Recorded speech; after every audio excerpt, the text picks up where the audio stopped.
COVID-19, for lots of us, it was a progressive change, and then suddenly things kind of hit really hard. All of our office-based staff and all of our community-based staff had to work from home, and they ended up having to work with and engage with our clients, our participants, remotely. Our community-based outreach and that peer support workers with individuals with significant substance misuse has probably been the most directly impacted, and that work is extremely hard to do without that face-to-face contact. And, I have the kids that, in general, this process they try to avoid.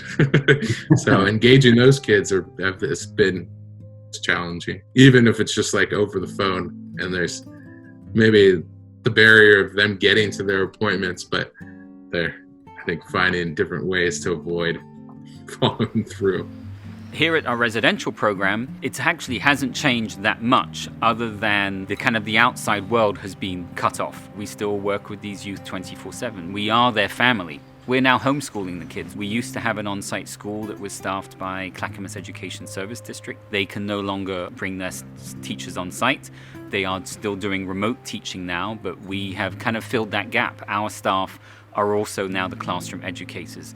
They're their day-to-day therapists, they're their cook, they're their companions, they're there hanging out and doing board games and having fun and watching movies with, and they're there to sort of look after them just like a parent would. Here at our residential program, it has been a feeling of kind of everyone coming together.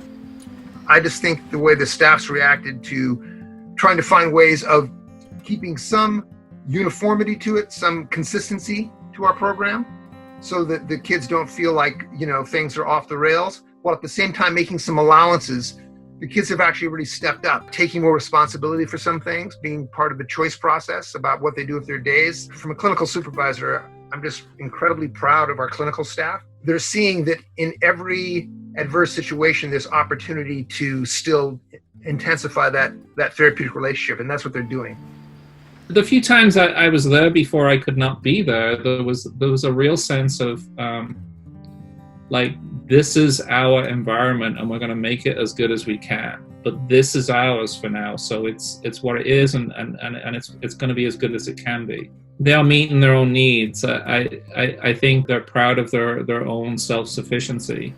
Here at Parrott Creek, just how much our staff have stepped up to the challenge, how they've come together, how they've problem solved, how they've not lost their own hope and looked for ways that they can kind of make the best of a really challenging situation. What gives me hope is that human beings are creative and generous and beautiful creatures.